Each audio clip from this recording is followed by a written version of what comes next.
Hello guys, this is Indian Medico, and in this video we are going to discuss about retinoblastoma. Retinoblastoma is the commonest primary malignant intraocular tumor of childhood. It arises from primitive retinoblasts of developing retina with loss of function of RB tumor suppressor gene located in chromosome 13q14. The lifetime incidence of retinoblastoma is 1 in 15 to 20,000. There is no gender or racial predilection. The median age at presentation is under 12 months in heritable cases and around 24 months in sporadic cases. Presentation after 6 years of age is extremely rare in retinoblastoma. Coming to the genetics of retinoblastoma, understanding the genetics is critical in planning management of retinoblastoma. There is Knudson's two-hit hypothesis, that is, two separate mutational events M1 and M2 which result in loss or inactivation of both retinoblastoma gene copies are required to initiate tumor. Recent evidence suggests occurrence of subsequent mutations, that is M3 to Mn, that determine progression of tumor. In the genetic form, that is germline or heritable form, every cell of the body is missing one copy of RB gene. That is, the mutation occurs at zygote stage. So, every photoreceptor cell can potentially give rise to a tumor. In the genetic form, therefore, there will be multiple tumors in one or both eyes. That is, there will be unilateral multifocal or bilateral tumor. In the somatic, that is non-heritable form, a single developing retinal cell loses one copy of RB gene during retinal development. This is the first hit. Rest of the body cells are normal. Second hit is a random event and gives rise to a tumor. Somatic forms are always unilateral and unifocal. Now let us discuss the differences between inherited and sporadic retinoblastoma. 90% of cases of retinoblastoma are sporadic with no family history. In most of these cases, the mutation is somatic and gives rise to isolated unilateral disease. A third of sporadic cases arise from new germline mutations that are heritable, that is, they can be passed on to their offspring but not inherited from the parents. 40% of all cases of retinoblastoma are bilateral and usually germline, and 60% are unilateral, which could be somatic or germline. Of the unilateral cases, 15% are germline and carry the same risks as bilateral germline cases. Germline mutations are highly penetrant, and over 90% of children carrying the RB gene defect will develop retinoblastoma. The most important thing to remember from this slide is 40% of all cases of retinoblastoma are bilateral and usually germline, and 60% are unilateral, which is usually somatic. Coming to the histology of retinoblastoma, embryologically, retinoblastoma tumors arise from neuroectoderm. The retinoblastoma cells are small roundish blue cells, as you can see in this picture. The retinal differentiation in retinoblastoma can be differentiated, undifferentiated, or necrotic. In differentiated tumors, we can find florets, which are shown in this picture. These depict advanced photoreceptor differentiation. There can be flexner-intestinal rosettes, which are shown in this picture. These denote early retinal differentiation. They consist of a ring of nuclei surrounding a central clear lumen corresponding to subretinal space. The next one is homerite rosettes. These denote primitive neuroblastic differentiation. They consist of a central tangle of neural filaments with no clear distinct lumen, as you can see in this picture. So basically, in the ascending order of differentiation, the various types of rosettes are homerite rosettes, flexner-intestinal rosettes, and florets. Coming to the clinical features of retinoblastoma, 60% of the cases have leukocoria. This picture shows leukocoria. 20% of the cases present with strabismus. Other clinical features include reduced visual acuity, acute red eye, orbital inflammation, and excess watering. On examination, we can find white round retinal mass with one of the following growth patterns. That is endophytic pattern. In this case, there will be growth towards vitreous with vitreous seeding. Exophytic pattern. In this case, there will be growth towards RPE or choroid with subretinal seeds. The third growth pattern is mixed or diffuse infiltrating. In this case, there will be generalized retinal thickening with or without visible calcification. This calcification is detectable on ophthalmoscopy or ultrasonography. Now let us discuss the complications of retinoblastoma. There can be optic nerve and CNS invasion. There can be anterior segment involvement. In this case, there will be glaucoma with or without ophthalmos or corneal edema. There can be iris invasion manifesting as heterochromia. There can be phthisis bulbi plus or minus pseudohypopyon. There can be rubiosis plus or minus ephema. Other complications include extraocular spread, which can present as orbital inflammation, and systemic metastasis to bone marrow, liver, and lungs. Coming to the investigations done for a case of retinoblastoma, we can do ultrasound, which reveals intralesional calcification with high internal reflectivity and acoustic shadow. This is best detected with low gain setting. CT or MRI. Apart from ultrasonography, routine imaging is not indicated in retinoblastoma. CT is best avoided as any dose of radiation magnifies the risk of developing secondary malignancies in germline cases. MRI can be done when there is suspicion of extraocular, that is intracranial spread, when there are signs of raised intracranial pressure. This can be seen in case of pineoblastoma, that is trilateral retinoblastoma, or if the diagnosis of retinoblastoma is in doubt. Mutation testing is essential. For mutation testing, we can use peripheral blood and tumor tissue if available from enucleated eye. This is helpful in differentiating germline versus somatic cases. This determines the risk to fellow eye, unaffected relatives, and future siblings and offspring. Coming to the staging of retinoblastoma. Retinoblastoma is staged as per International Intraocular Retinoblastoma Classification.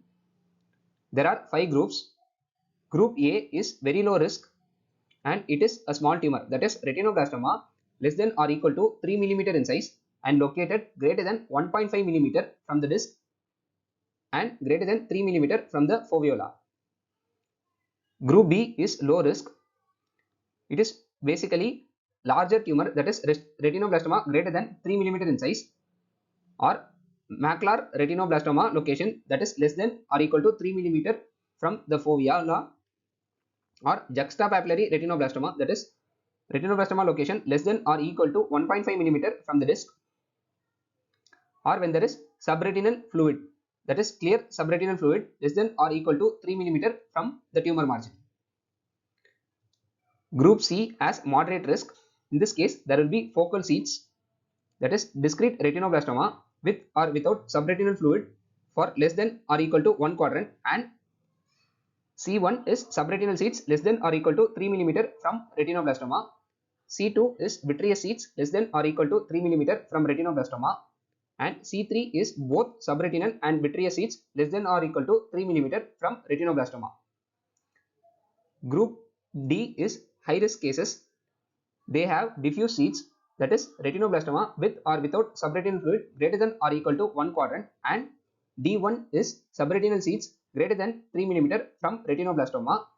D2 is vitreous seeds greater than 3 mm from retinoblastoma, and D3 is both subretinal and vitreous seeds greater than 3 mm from retinoblastoma. Group E is very high risk retinoblastoma. In this case, there will be extensive retinoblastoma usually requiring enucleation, that is extensive retinoblastoma occupying 50% of globe, or tumor touching lens, diffuse infiltrating tumor, tumor involving anterior segment. When there is neovascular glaucoma, tumor necrosis with aseptic orbital cellulitis, phthisis bulbi, or opaque media from hemorrhage. Basically, groups 1 and 2 are tumors confined to retina. Group C and D are tumors invading adjacent tissues and spaces, and group E is extensive retinoblastoma. Coming to the treatment principles, retinoblastoma is a unique cancer which is confined within scleral envelope. So it has 95% cure rate with appropriate treatment. The diagnosis of retinoblastoma is clinical and it is important to avoid any intraocular procedure like biopsy. This is because when we do biopsy, there is risk of extraocular spread which can lead to death of the patient. A combination of treatment modalities, that is chemotherapy with laser or cryotherapy or plaque brachytherapy, helps minimize adverse effects. We should do close monitoring with examination under anesthesia at decreasing frequency as the child grows older. This is important for early detection of recurrent or new tumors with awake exams for older children. During active treatment, chemotherapy is given over 4 to 6 cycles at 3 weekly intervals with examination under anesthesias before each cycle to monitor response and apply local treatment like laser or cryo. Local treatment may be continued at further examination under anesthesias until all tumors are inactive. Basically, the treatment for retinoblastoma is multidisciplinary. The various treatment options include laser treatment. This is done using green laser, that is 532 nanometer for photocoagulation, or large spot infrared laser, that is 810 nanometer for transpupillary thermotherapy. This is useful in smaller tumors or larger tumors after they have been shrunken to a treatable size with chemotherapy, that is by chemoreduction. This is not effective for vitreous seeds. The second treatment modality is cryotherapy. This is useful in larger peripheral tumors or localized vitreous disease close to retina. Coming to radiotherapy, external beam radiotherapy, that is teletherapy, was once the mainstay of treatment. It is now reserved for diffuse disease in only remaining eye or recurrent disease not responsive to all other forms of treatment. Proton beam radiotherapy is preferred over conventional radiotherapy due to less radiation to adjoining tissues. The disadvantages of external beam radiotherapy are large dose of diffuse radiation causing increased risk of inducing secondary malignancies in germline cases, soft tissue or bony atrophy, cataracts and dry eyes. The next treatment option is plaque brachytherapy. In this case, we suture a radioactive plaque onto sclera for a specified period of a few hours to 3 to 4 days. This delivers a high dose of radiation to a very localized area with no risk of secondary tumors. It is highly effective against localized vitreous disease and for elevated tumors where laser is ineffective. The next treatment modality is chemotherapy. The main role of chemotherapy is to shrink the tumors to a size where laser treatment can be effective, that is chemoreduction. It is very effective against vitreous and subretinal disease. It is also very useful when there is extraocular involvement and metastasis. The common regimens include carboplatin, etoposide and vincristine. There can be significant short and long-term side effects of chemotherapy like hearing loss with carboplatin and nephrotoxicity. The chemotherapy is usually given over 4 to 6 sessions at 3 weekly intervals. Coming to enucleation, it is the oldest and most effective treatment for retinoblastoma, and it is curative for intraocular retinoblastoma. It is the treatment of choice for advanced uniocular disease or the worst eye of bilateral cases.